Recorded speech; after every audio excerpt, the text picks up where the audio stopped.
Selamat petang, salam sejahtera. Terima kasih kerana bersama dengan saya di Nazilin Unity Channel. Ini bukan main-main, ini perkara yang sangat serius. Perbuatan gurauan boleh dipilih. Perbuatan gurauan harus berhati-hati. Mungkin pada kita gurauan tersebut adalah gurauan semata-mata.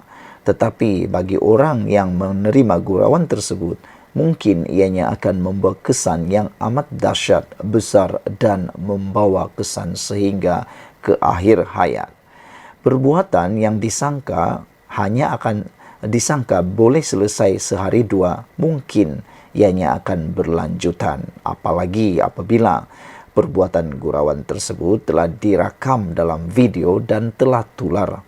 Bayangkan anda ialah subjek kepada gurauan tersebut dan orang melihat bagaimana anda menjadi bahan gurauan, terutamanya melibatkan dipukul kepala. Ini semua ialah apabila satu petikan keratan video menunjukkan Sanusi memukul kepala seorang wanita dengan menggunakan gulungan kertas. Ini menimbulkan pelbagai reaksi daripada netizen dan juga daripada aktivis bebas NGO, terutamanya wanita. Salah satu perkara yang kini menjadi tular ialah Menteri Besar Kedah ketuk kepala, Sanusi nak melawak pun melawaklah benda lain, kata seorang pemimpin daripada Pakatan Harapan iaitu Mahfuz Omar. Timbalan Menteri Besar Kedah, Datuk Seri Muhammad Sanusi, tindakan Menteri Besar Kedah, Datuk Seri Muhammad Sanusi Maknor yang mengetuk kepala seorang wanita dengan gulungan kertas seakan-akan bergurau dengan rakyat dianggap sebagai tidak wajar. Pengerusi Pakatan Harapan PH Kedah, Datuk Mahfuz Omar menyifatkan kepala adalah anugerah daripada Allah dan diberikan otak untuk berfikir. Jadi tidak sepatutnya, tidak sewajarnya Sanusi buat begitu. Bagi saya tindakannya kurang elok. Sepatutnya nak melawaklah benda lain, kata beliau. Nak bergurau, berguraulah benda lain. Jangan bergurau benda-benda yang boleh memberikan gambaran sebab bukan semua orang boleh faham, kata Mahfuz. Apabila kita menjadi pemimpin seperti Menteri Besar, kita seharusnya menjaga benda-benda seperti ini, katanya ketika dihubungi Harapan Daily hari ini. Beliau berkata demikian apabila ditanya tentang video tular yang menimbulkan kontroversi melibatkan Sanusi dan seorang wanita tempoh hari. Ada netizen yang mula memberikan pandangan dan perbezaan. Kata mereka, waktu Anwar Ibrahim membuat gurauan meminta nombor telefon semasa memberikan ceramah baru-baru ini, walaun cuba mengatakan yang tak baik untuk Anwar Ibrahim. Mereka sekarang ini, para penyokong Anwar Ibrahim membuat perbandingan. Mana yang lebih teruk? Kata mereka, Anwar Ibrahim bergurau hanya meminta nombor telefon. Tapi Sanusi pula bergurau dengan memukul kepala. Jadi, mengetuk kepala. Jadi, mana satukah gurauan yang boleh diterima? Namun, walaupun tetap hanya menerima gurauan daripada Sanusi, tetapi tidak dapat menerima gurauan daripada Anwar Ibrahim. Itu yang dikatakan oleh para penyokong daripada blog Anwar Ibrahim. Mereka kata, kalau mereka buat, kata mereka, itu semua boleh terima, semua boleh benar. Tapi kalau Anwar yang buat, semuanya salah, kata mereka. Namun, gurauan yang dilakukan Sanusi itu tidak patut. Kadang-kadang ia memberikan contoh yang tidak baik kepada generasi baru, kata Mahfuz lagi. Mengulas lanjut, Mahfuz yang juga naib Presiden amanah menyifatkan masyarakat sememangnya akan berasa seronok jika seseorang pemimpin bergurau bersama mereka. Jadi kita coba elak. Apatah lagi lelaki dan perempuan. Walaupun tidak menyentuh aurat dan sebagainya, tapi saya fikir tindakan itu tidak wajar, ujar beliau lagi. Baru-baru ini tular sebuah video berdurasi 18 saat yang menunjukkan tindakan ahli Dewan Undangan Negeri Adun Jeneri itu bergurau dengan mengetuk kepala seorang wanita menggunakan kertas mendapat perhatian warga maya. Kejadian tersebut turut disambut gelak tawa orang sekeliling yang menganggap ia sebagai jenaka biasa. Dan Sanusi juga telah mendapat sokongan perhatian daripada para penyokong PN dengan mengatakan, okeylah, bukan ketuk guna kuali. Penyokong PN tetap halalkan aksi Sanusi. Selepas ungkapan biadab Kepala Bapa Hang, penyokong Perikatan Nasional PN dilihat cuba untuk menghalalkan aksi Menteri Besar Kedah Datuk Seri Muhammad Sanusi Manor mengetuk kepala seorang wanita dengan gulungan kertas. Malah mereka mendakwa individu bertudung warna perang yang diketuk itu merupakan anak saudara ahli Dewan Undangan Negeri Adun Jeneri berkenan. Sekian dulu untuk kali ini. Jangan lupa tinggalkan komen Anda, tekan butang subscribe. Kita jumpa lagi. Bye-bye. Selamat petang, salam sejahtera. Terima kasih kerana bersama dengan saya di Nazilin Unity Channel. Isu tentang pengislaman oleh Anwar Ibrahim kini menjadi hangat di media sosial. Namun demikian, ini pula apa yang dikata oleh Mufti baru-baru ini. Parti Islam cuma rekaan manusia. Tak jatuh kafir kalau tak sokong, kata Mufti.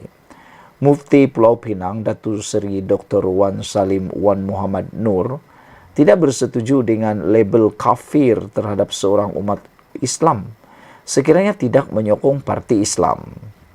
Beliau berkata, parti Islam rekaan manusia itu bukan bersifat suci atau sakral yang tidak mengikat seorang Muslim menyokongnya. Maka keputusan untuk tidak menyokong parti Islam tidak menjadikan seseorang Muslim itu berdosa maupun kafir.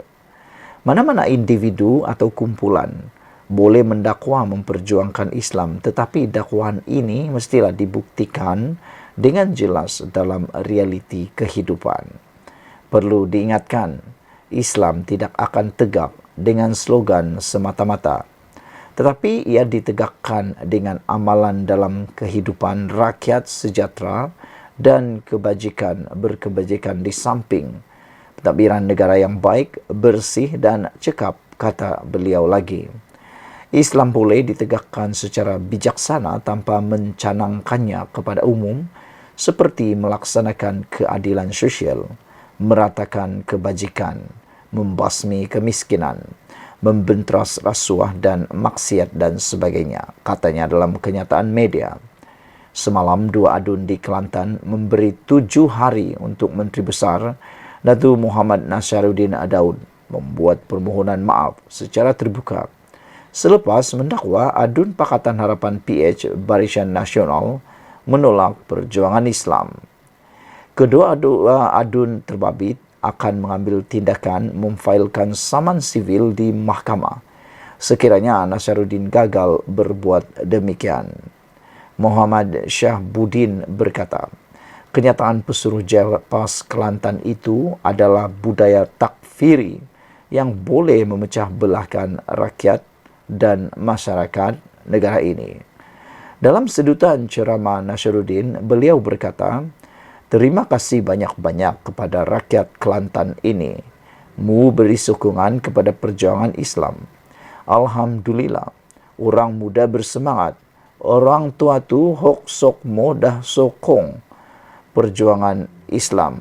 Orang muda pun sokong, kata beliau. Alhamdulillah sehingga tinggal 2 kerusi. Tak pula, kena ada juga takut orang nak tengok lagu mana hok lawan perjuangan Islam ni. Jadi rakyat boleh tunjuk hok 2 tu, katanya lagi di dalam ucapan tersebut. Susulan daripada itu, 2 adun PHBN telah pun meminta atau menuntut Menteri Besar Kelantan yang baru itu untuk memohon maaf dalam tempoh 7 hari.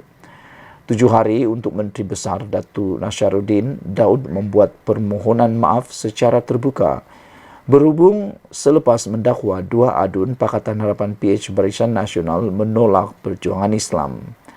Itu penegasan adun Kota Lama Dr. Hafizah Mustaqim dari PH dan adun Galas Muhammad Syahbudin Hashim dari BN dalam sidang media hari ini. Kedua-dua adun terbabit akan mengambil tindakan memfailkan saman sivil di mahkamah sekiranya Nasruddin gagal berbuat demikian. Muhammad Syabuddin berkata, kenyataan Pesuruhjah PAS Kelantan itu adalah bukti takfiri yang boleh memecah belahkan rakyat dan masyarakat negara ini.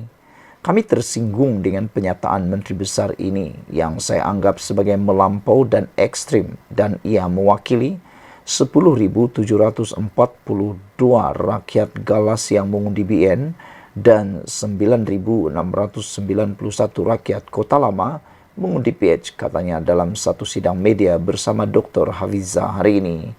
Sebelum ini, Nasruddin dalam satu rekaman video yang tular mendakwa kemenangan PAS masa pilihan raya PRN Kelantan 12 Ogos lalu adalah kemenangan perjuangan Islam. Ketua Penerangan PAS Kelantan yang juga digelar Panglima Perang PAS Negeri turut menyifatkan dua kerusi yang dimenangi PHBN sebagai pihak yang menentang perjuangan Islam. Sementara itu, Dr. Hafiza berkata, kenyataan Nasruddin itu tidak sepatutnya diungkapkan kerana Muhammad Nasruddin sebelum ini menyatakan mahu bekerjasama dengan Kerajaan Persekutuan. Ini bertentangan dengan semangat federalisme, tidak menghormati langsung bahawa dalam negara demokrasi kita ada pilihan rakyat untuk memilih, dan kita akan melaksanakan tanggungjawab sebagai penyemak dan imbang dalam Dewan, sedangkan peringkat tertinggi memandang serong kepada kita, katanya. Dalam pada itu, Syabuddin dan Dr. Hafiza telah mengerahkan peguam untuk menghantar notis tuntutan maaf terhadap tersebut kepada Muhammad Nasruddin. Sekian dulu untuk kali ini. Jangan lupa tinggalkan komen Anda, tekan butang subscribe. Kita jumpa lagi. Bye-bye. Selamat pagi, salam sejahtera. Terima kasih karena bersama dengan saya di Nazilin Unity Channel. Saudara-saudara sekalian, ini satu lagi perkara kemenangan baru kepada Anwar Ibrahim. Disangka beliau akan tumbang pada bulan 8 ini. Tapi rupa-rupanya yang disangka buruk menjadi baik. Yang dirancang jahat jadi kebaikan. Itulah pemimpin yang diridhoi Allah. Saudara-saudara sekalian, Datuk Seri Anwar Ibrahim mengatakan bahawa minat pelabur terhadap Malaysia jauh lebih baik berbanding dahulu. Jadi, tindakan-tindakan mahu mengucar-kacirkan kestabilan politik di Malaysia melalui tindakan kononnya nak mau tumbangkan kerajaan di tengah-tengah penggal, bagi pendapat para netizen, itu adalah satu tindakan yang boleh menyebabkan para pelabur tidak akan berminat. Namun demikian, oleh kerana Datuk Seri Anwar Ibrahim, maka oleh kerana kerajaan pimpinan Datuk Seri Anwar Ibrahim, maka dengan itu minat pelabur terhadap Malaysia kini jauh lebih baik berbanding dahulu. Perdana Menteri Datuk Seri Anwar Ibrahim berkata, minat pelabur antara bangsa untuk melabur di Malaysia berkembang jauh lebih baik berbanding tahun-tahun lalu. Beliau yang juga Menteri Kewangan berkata, situasi itu merupakan perkembangan positif dalam melonjakkan ekonomi negara. Kata Anwar Ibrahim, saya optimis bahawa dengan minat pelabur-pelabur antara bangsa berkembang sekarang jauh lebih baik daripada catatan 1 atau 2 tahun yang lalu. Itu satu sangat positif bagi kita kerana ia akan membantu melonjakkan ekonomi, tetapi lonjakan ekonomi itu harus beralih daripada pendekatan lama, katanya memetik utusan Malaysia hari ini. Anwar berkata demikian ketika menyampaikan ucapan pada Majlis Jalinan Kerjasama ITECAD. Menurut Anwar, perkara pertama yang perlu dilakukan adalah menghentikan pembaziran rasuah dalam tadbir urus dan mengamalkan pendekatan yang lebih prihatin atau manusiawi. Saudara-saudara sekalian, apabila Anwar Ibrahim mengisytiharkan perang rasuah secara besar-besaran, ini satu berita, sebenarnya berita baik untuk kita semua di Malaysia, kerana ini akan dapat menghentikan terus pembaziran akibat daripada rasuah. Rasuah ini kalau berterusan boleh menghancurkan negara. Manakan tidak, wang itu sepatutnya boleh digunakan untuk pembangunan negara, tetapi wang itu digunakan pula untuk membayar rasuah. Yang kedua, Bayangkan kalau pemilik kepada syarikat itu adalah pemilik atau syarikat itu tidak layak untuk melakukan suatu proyek, tetapi oleh kerana perbuatan rasuah yang terkutuk itu, maka apa yang terjadi ialah mereka yang sepatutnya layak tidak pula mendapat atau tidak pula dapat proyek tersebut. Mereka pula yang tak layak hanya kerana tindakan rasuah dapat pula proyek tersebut. Bukankah itu merugikan? Yang ketiga, proyek yang tak siap bila diberi rasuah pula mungkin jadi siap, ataupun proyek itu tak siap-siap kerana habis uangnya untuk menyuap di sana sini memberikan rasuah. Jadi dengan itu, apabila Anwar Ibrahim mengatakan ini, yaitu menghentikan pembaziran rasuah dalam tadbir urus dan mengamalkan pendekatan yang lebih prihatin dan manusiawi, kita harus menyokong tindakan tersebut. Ketiganya, kata Anwar Ibrahim, fokus pada isu dan bidang-bidang yang kita agak ketinggalan termasuk keselamatan makanan, soal transformasi digital dan bidang-bidang teknologi maklumat IT yang menurut Anwar Ibrahim yang nampak kita belum tingkatkan sepatutnya. Terdahulu, Perdana Menteri mengumumkan dana tambahan sebanyak RM6 juta kepada program iTechCAD tahun ini sebagai usaha untuk terus memperkasa usahawan mikro berpendapatan rendah. Tambahan itu merupakan penjimatan yang dilakukan oleh kerajaan dalam belanjawan tahun 2023, kata beliau lagi. Jadi saudara-saudara sekalian, ada orang kata Anwar Ibrahim tak mampu membawa Malaysia naik lebih tinggi, tetapi rupa-rupanya dengan adanya kekuatan Datuk Seri Anwar Ibrahim, minat pelabur terhadap Malaysia jauh lebih tinggi berbanding dahulu. Sekian, ikuti terus ulasan selepas ini. Selamat petang, salam sejahtera. Terima kasih kerana bersama dengan saya di Nazilin Unity Channel. Ini satu lagi pendedahan yang luar biasa yang mengejutkan semua rakyat Malaysia. Hari ini daripada Malaysia kini, langkah Muhyiddin buat Negeri Sembilan dari boleh menang ke mudah kalah. Ini satu pendedahan dan juga satu tindakan membocorkan rahsia yang saya rasa perlu kita ambil perhatian dan perlu kita sama-sama fikirkan. Saudara-saudara sekalian, pengerusi Perikatan Nasional Muhyiddin Yassin harus bertanggung jawab atas kegagalan parti itu merampas Negeri Sembilan daripada Pakatan Harapan pada pilihan raya negeri PN baru-baru ini, kata ahli jawatan kuasa penerangan bersatu Badrul Hisham Syaharin. Jadi kalau sebelum ini Muhyiddin mengarah ataupun memaksa supaya Zahid Hamidi dan Anwar Ibrahim letak jawatan, kali ini giliran Muhyiddin Yassin pula diarah untuk bertanggung jawab atas kegagalan parti itu, yaitu Parti Bersatu merampas Negeri Sembilan daripada PH pada pilihan raya negeri PRN baru-baru ini. Jadi kali ini giliran Muhyiddin pula yang kena semula. Dia yang lebih dikenali sebagai Cikgu Gad atau Cikgu Bad berkata, keputusan Muhyiddin melantik Timbalan Presiden Bersatu Ahmad Faizal Azumu sebagai pengerusi Perikatan Nasional PN Negeri Sembilan sebenarnya menyukarkan gabungan terbabit untuk mengambil alih negeri berkenan. Dakwa Badrul Hisham dalam pelantikan Ahmad Faizal mengetuai Perikatan Nasional Negeri Sembilan, status negeri itu sebagai kawasan berpotensi untuk dimenangi bertukar kepada mudah kalah. Malah dia juga mendakwa ada antara calon yang dikemukakan bersatu dalam PRN pada 12 Ogos lalu sebenarnya dipilih selepas mereka dicadangkan beberapa ketua cawangan UMNO. Kepada Presiden juga, keputusan hantar peja Ahmad Faizal Azumu oleh Presiden sehingga menukar Negeri Sembilan sebagai negeri berpeluang menang kepada negeri mudah kalah perlu diambil tanggung jawab. Senarai calon beberapa orang umur 70 tahun ke atas, calon tak sedia tanding, tak ada jentera, tanpa persediaan kewangan, sangat pelik dan seolah-olah sengaja untuk mencari kalah, kata beliau lagi. Senarai calon lebih bersedia diketepi dengan alasan-alasan bodoh, seperti umur 75 tahun dicadangkan 8 ketua cawangan UMNO, katanya dalam satu hantaran di Facebook semalam. Berbeza dari pusat, pada PRN lalu PN meletakkan calon di semua 36 kerusi Dewan Undangan Negeri DUN namun hanya mampu memenangi 5 daripadanya.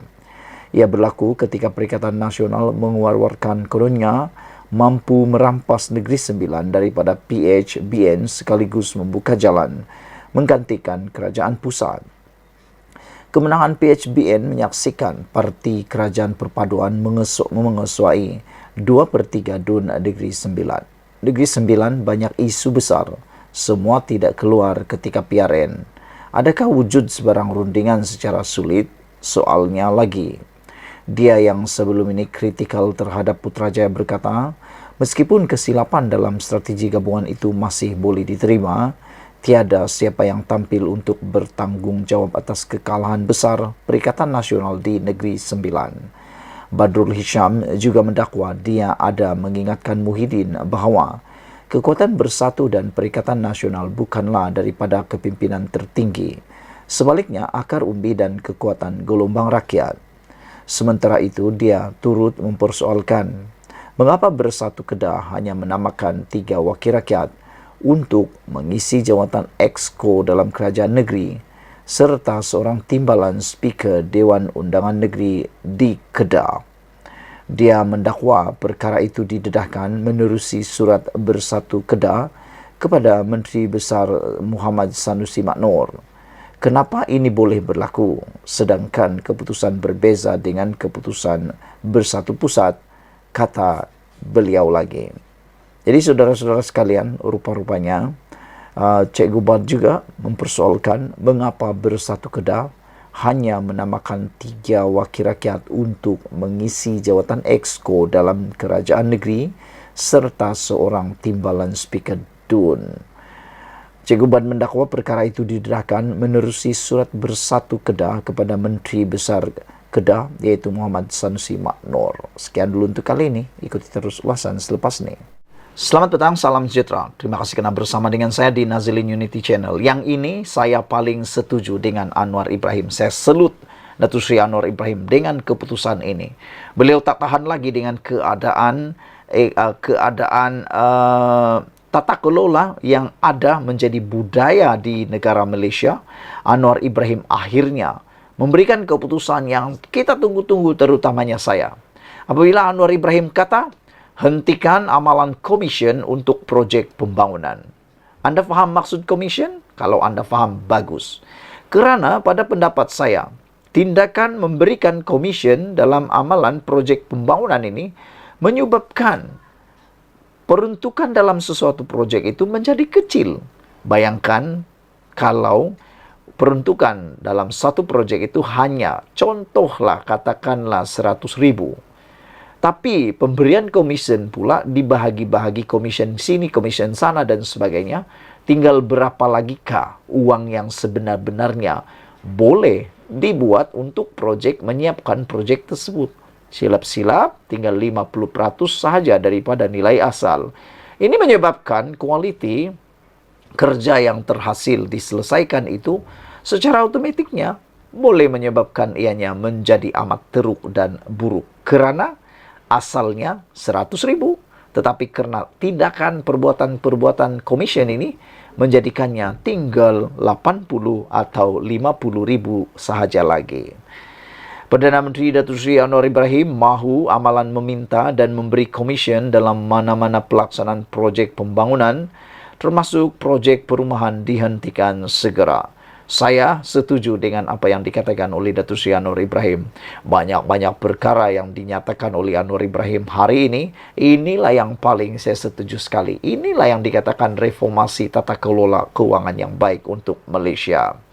Menegaskan perkara itu, Perdana Menteri berkata, kerajaan tidak pernah menghalang mana-mana syarikat daripada menjalankan operasi mereka dan memperoleh keuntungan. Namun amalan memberi komisen kepada mana-mana menteri atau parti politik tidak seharusnya berlaku. Yang ini benar-benar perlu cepat-cepat dilaksanakan, cepat-cepat dibuat. Jangan sampai amalan memberi commission kepada mana-mana menteri atau parti politik ini terus berterusan, terus menjadi parah, terus menjadi menular dan barah dalam negara ini. Kerana ianya merugikan, amat merugikan. Duit itu tiris begitu sahaja. Projek mungkin tak siap atau siap tapi kualitinya buruk. Manakala orang yang dapat commission senyum-senyum dapat uang percuma. Ada keuntungan syarikat, tiada masalah. Tapi janganlah potong RM 10 juta atau RM 15 juta untuk Pak Menteri atau parti seperti amalan sebelum ini. Ini yang merosakkan, kata Anwar Ibrahim. Ini betul-betul satu pendedahan rahsia yang saya tak sangka. Dengar-dengar di tepi jalan raya, di kedai kopi, di kedai dobi, orang cerita-cerita, kita tak percaya sangat sebab tak ada bukti. Kita tak berani mengiyakannya. Tapi kalau Anwar Ibrahim sendiri yang kata begini, ada keuntungan syarikat, tiada masalah, kata Anwar Ibrahim. Saya setuju. Keuntungan itu adalah habuan kepada mereka yang bekerja keras. Tapi kata Anwar Ibrahim, ini pendedahan yang kita tunggu-tunggu. Tak pernah kita sangka berani dikatakan oleh Anwar Ibrahim. Perdana Menteri-Perdana Menteri yang lain saya tak pernah dengarlah. Pernahkah mereka cakap atau tidak, saya pun tak pasti. Tapi Anwar Ibrahim kata, janganlah potong 10 juta atau 15 juta untuk Pak Menteri atau parti seperti amalan sebelum ini. Jadi maknanya Anwar Ibrahim menyatakan, memang amalan ini pernah berlaku sebelum ini. Bayangkanlah saudara, potongan sehingga 10 juta, sehingga 15 juta. Kalau itu uang hanya 20 juta, 100 juta, 10 juta free dapat diberikan kepada menteri atau parti politik menurut Anwar Ibrahim. Kata Anwar Ibrahim, ini yang merosakkan. Adakah Anda setuju dengan pendapat ini? Adakah Anda setuju dengan apa yang didedahkan oleh Anwar Ibrahim ini? Kalau Anda setuju, sila tinggalkan dalam ruangan komen Anda. Saya setuju. Saya faham ramai yang marah saya kerana menyinggung hal ini. Tapi semua orang tahu. Tanyalah pemaju wilayah persekutuan. Kata beliau lagi. Adakah saya betul atau salah? Atau saya sengaja membesar-besarkan? Atau saya bercakap benar? Soal Anwar lagi. Hakikatnya, semua mengakui ini telah menjadi amalan. Jadi kita harus hentikan amalan buruk ini, katanya, ketika merasmikan Majlis Pecah Tanah Residensi Wilayah dan Residensi Prihatin Madani serta Pusat Penjajah Madani di Desa Tasik Sungai Besi di Kuala Lumpur hari ini. Perdana Menteri berkata adalah lebih baik peruntukan komisen berkenan dipulangkan kepada rakyat dengan mewujudkan banyak pembangunan projek seimbang, meliputi pembinaan projek perumahan bagi rakyat berpendapatan rendah dan pusat penjajah yang lebih tersusun. Merujuk Ibu Negara Kuala Lumpur yang kini berkembang pesat dan dipacu pembangunan, Anwar berkata, Kerajaan Perpaduan menetapkan syarat agar dalam pembinaan projek perumahan terbaru atau baharu, ia perlulah seimbang bagi mewujudkan sebuah ibu kota prihatin, ibu kota madani.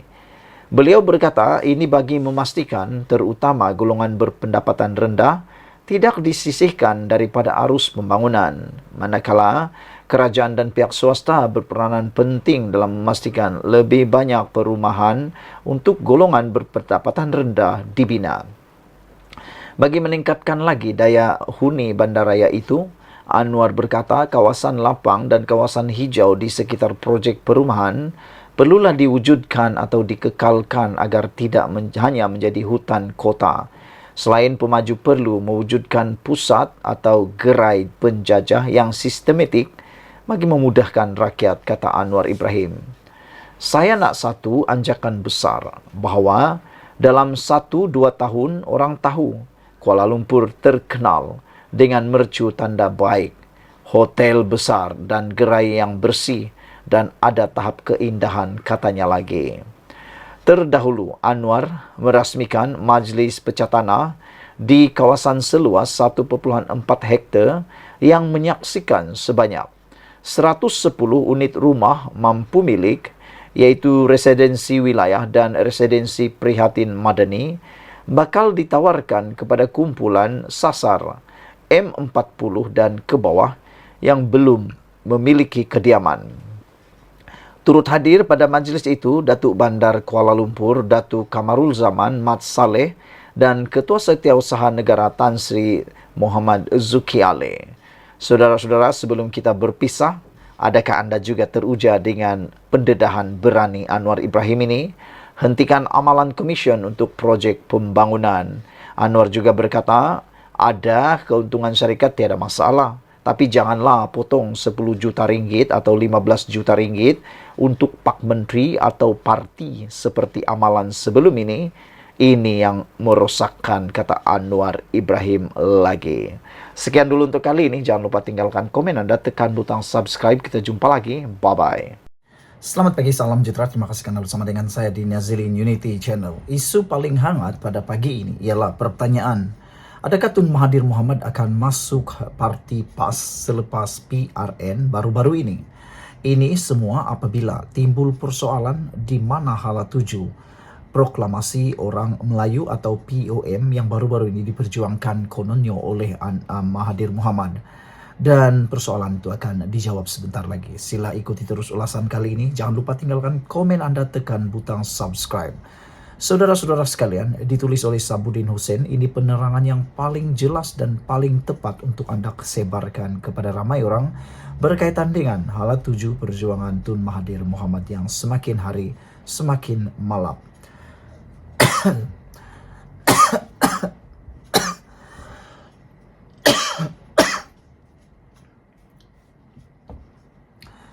Saudara-saudara sekalian, selepas proklamasi Melayu menyepi, adakah Mahathir Mohamad akan menyertai PAS?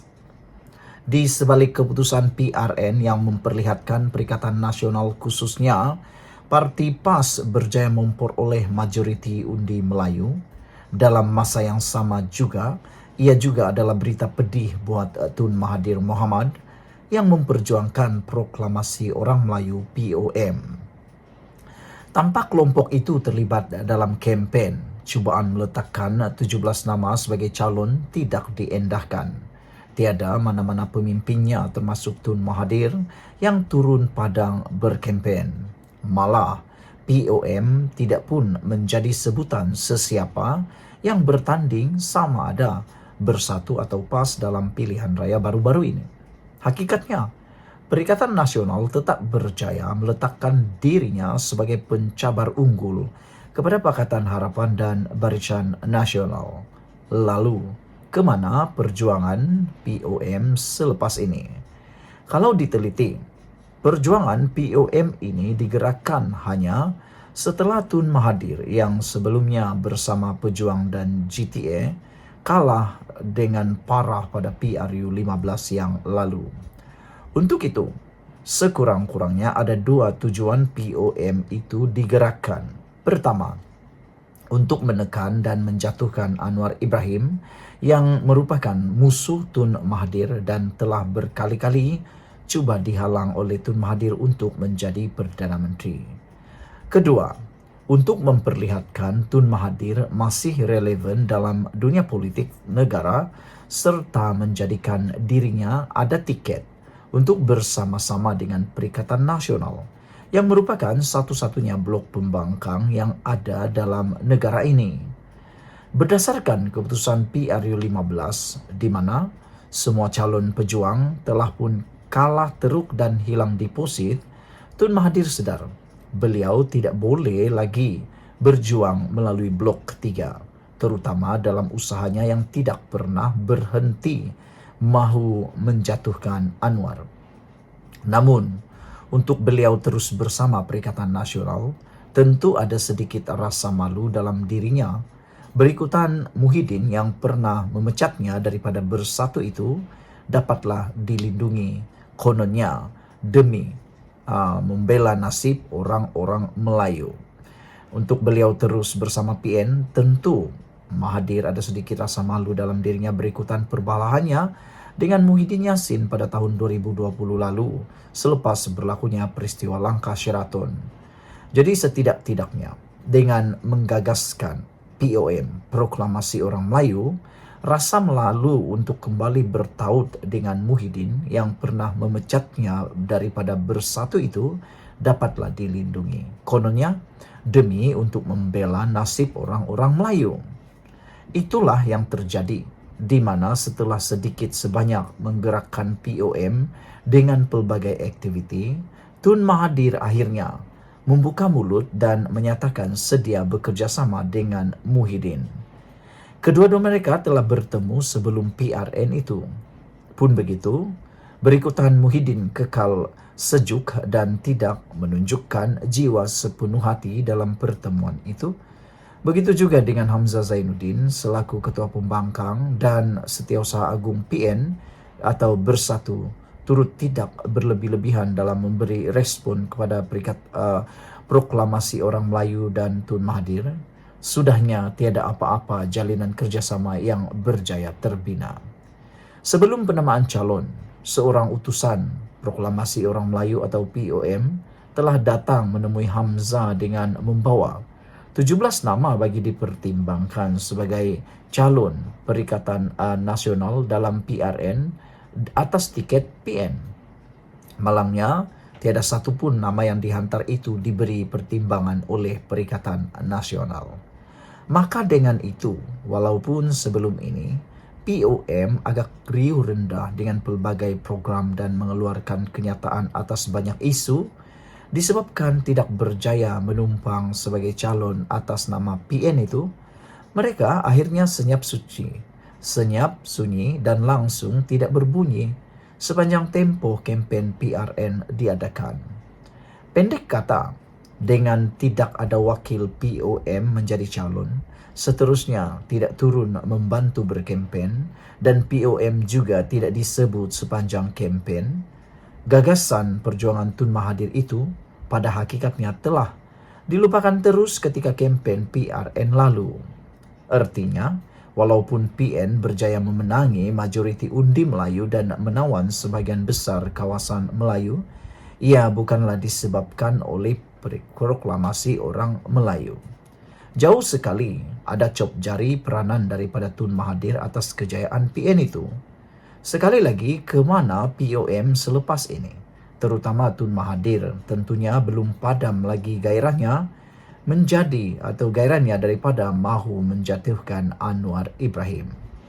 Apakah sebagai pilihan akhir setelah tiada lagi pilihan, Tun Mahathir akhirnya akan menyertai PAS? Itu persoalan besar yang akan terjawab tidak lama lagi. Sekian dulu, sila tinggalkan komen Anda, tekan butang subscribe bagi yang belum tekan butang subscribe untuk membantu mengembangkan channel ini. Malaysia kita punya, kita jaga sama-sama, cintai Malaysiaku. Bye-bye.